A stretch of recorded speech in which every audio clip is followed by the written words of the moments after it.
tuned in to the Andrew Lawton Show.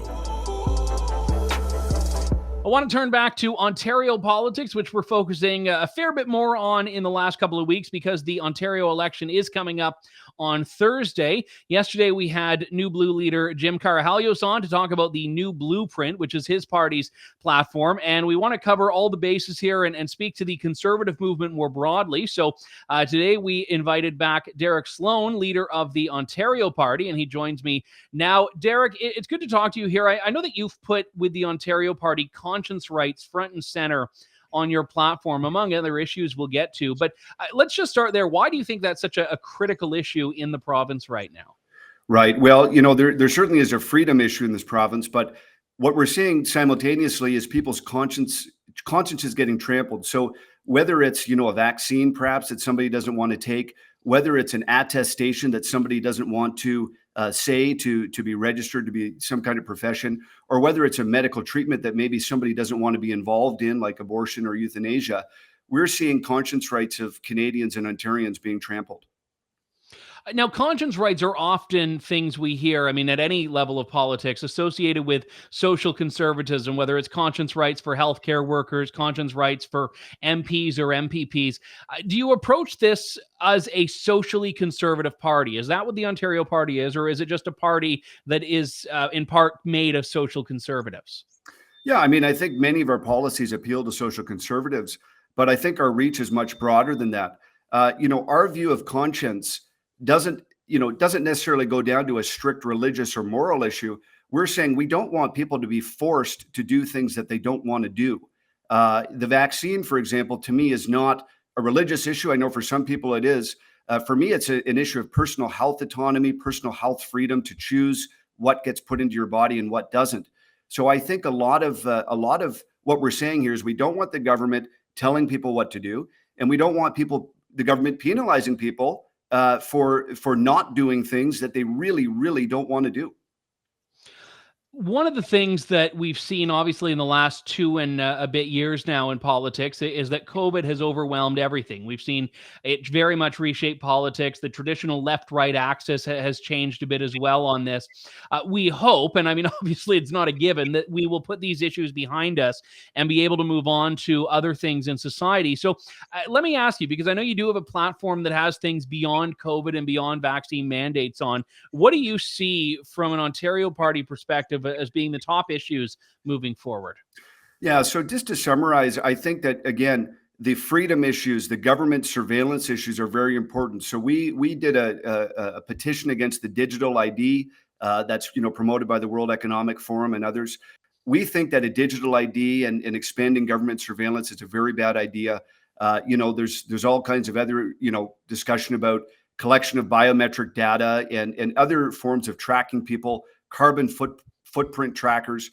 We want to make sure that the government is not in the business of tracking its citizens, of controlling its citizens. We saw what happened after the trucker convoy, where people had bank accounts shut down, licenses revoked, property taken. We want to make sure that the government does not have the ability to do that. And when you have a digital ID paired with perhaps a digital currency in the future, it's very easy to turn the light switch off on people that are doing things that the government doesn't like.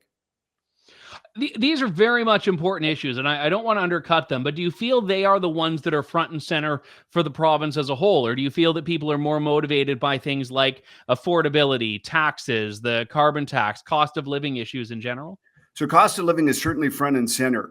And I mentioned the government surveillance aspect is one of the things.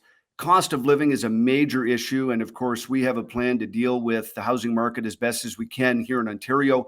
One thing we've proposed is a complete ban of foreign purchasing. That's something that I proposed when I was running for leader of the Conservative Party. We know the Liberals have actually finally said they were going to do the same thing, but we don't trust them to implement it in the right way or in a timely fashion. That's one thing we want to do with respect to housing. As far as the gasoline prices, we've proposed taking off PST and the Ontario gas tax, which would lower the price of fuel about 20 cents based on current prices. But we're also looking into the future. We would like to propose an energy corridor between here and Alberta. Obviously, that would require other provinces, even the federal government, to be involved with that. But we want to make sure that we, once and for all, cement a movement forward to make Canada, or at least a good chunk of it, energy independent, and get prices down and make sure that we're using our own products here in Canada. Yeah, I mean, right now we're seeing a global energy crisis, and a lot of this, I think, has been led by the Russia issue. If you're talking about European companies, but in European countries, but in Canada, this has been an ongoing challenge where you have provinces that are anti-energy, that stymie a development of the energy sector, and the result of it is an increased reliance on foreign oil. But how do you? I mean, just look at the federal government right now. How do you, if you were the premier of Ontario, move forward on this when you have a federal government that is so hostile to that agenda? Yeah, that's a really good question. And so you'll note that I said between here and Alberta, which, right now, all of those governments would be friendly, I think, to increased energy infrastructure. You're right. We're fighting against the federal government. I think, though, the Liberals, as much as their agenda points them in one direction, if enough people are clamoring for something, they eventually will have to, do something if it makes sense. So we're not going to wait for them to do that. We're going to make sure that we have a proposal. Maybe we get the other provinces on board as well, and propose it and get the public to buy into it as well. But I think there's a lot of things we can do. I mean, even strategic oil reserves is something that our province has never done. Our country doesn't really do. There's a lot of things that we can do to cushion ourselves against shocks that can and will come.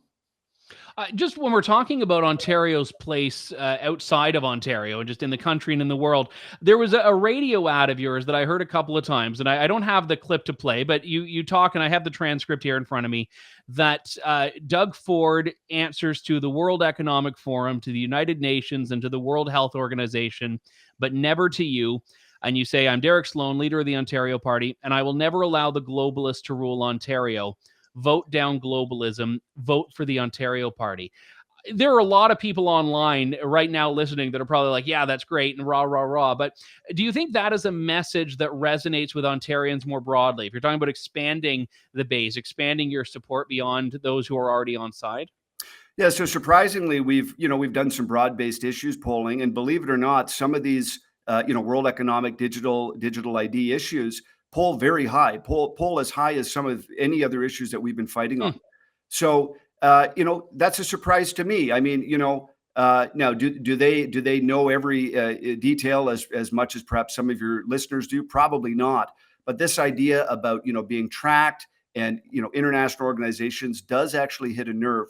Of course, our party is talking about other things, indoctrination in the school system, general affordability, all of these kinds of things. But that particular issue actually does have a very strong appeal to many people here in this province.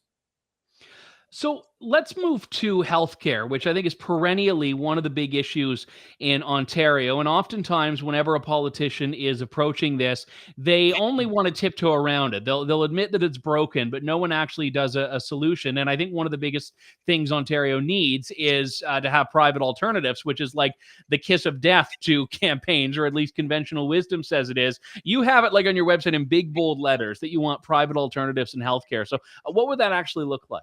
Yeah, that's a good question. I mean, you know what? There's various ways to go about it. What we did say is that we would permit private organizations to build hospitals and provide other services. We've also said that people would be permitted to have supplemental private health insurance if they choose to do it. Out of the OECD countries, Canada spends pretty much the most per capita on healthcare, and we have poor outcomes compared to many other countries. One thing that pretty much every other country that scores well on that list does is have, private alternatives like what we're talking about here.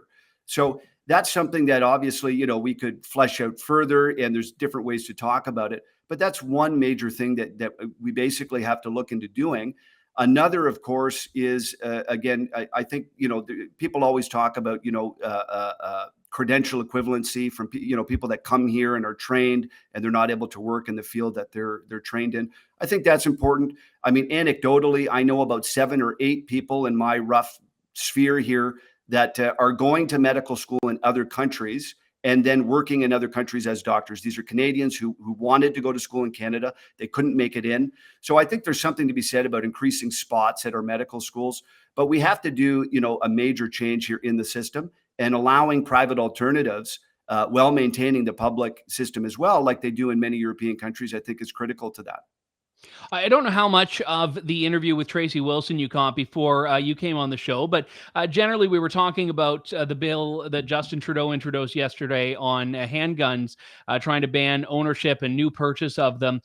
Obviously, you were in federal politics, so I know you know the firearms file somewhat, but is there a way that a province can flex a little bit of muscle on this? I know Alberta has tried by appointing its own chief firearms officer. Is that something you would want to do in Ontario, and anything else you could do on firearms? Yeah, I think there are. I mean, we've bandied about different ideas, and one idea I've had, and frankly, I haven't fleshed it out enough. But I think there would be a way for a province to potentially classify a special category of peace officers that would not really be keeping the law per se, but could be enabled to still own handguns. So, for example, if the government bans handguns completely, the government could potentially say, hey, all you guys who had a restricted license, up until 2 days ago when it was banned, hypothetically, if that happens, well, now you're a Class C peace officer, and we need to make sure that you have a handgun in storage, at your home in case we need reservists in the police force or something like this. I feel like there is a way to get around this.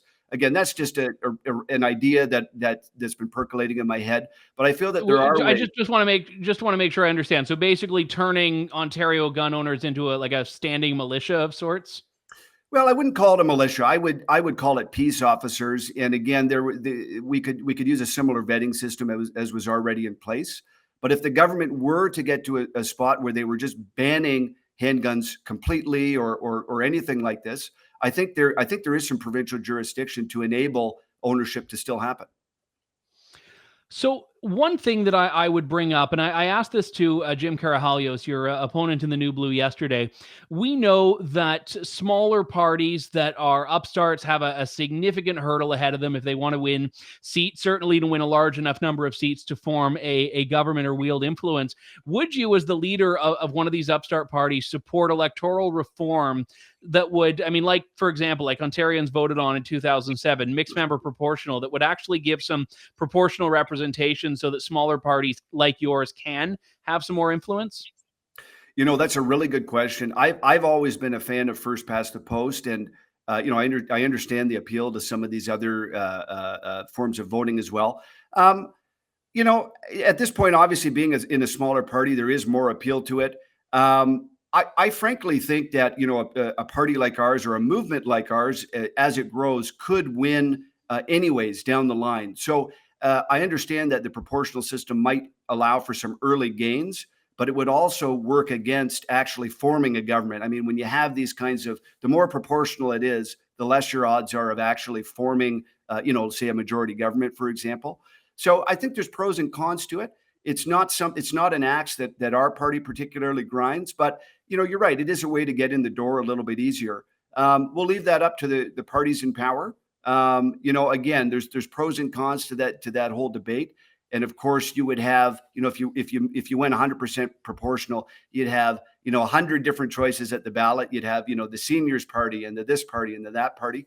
So it may not be quite as advantageous as some people say, but I'm agnostic about it. Obviously, we don't know what the exact breakdown of seats is going to be on Thursday. If we did, we could make a lot of money on the betting market. But if you were in a situation where the Ontario Party had a couple of seats in the legislature, maybe held the balance of power, at the very least held enough of a block to have some influence, what are the deal breakers? What are the things that you would absolutely not compromise on, and the issues where you think you might be able to work with other parties? Yeah, well, some of the things that we've been very clear on from the beginning. So, we're against a digital ID. We're against, mandates and passports and things like this. We're against indoctrination in our school system.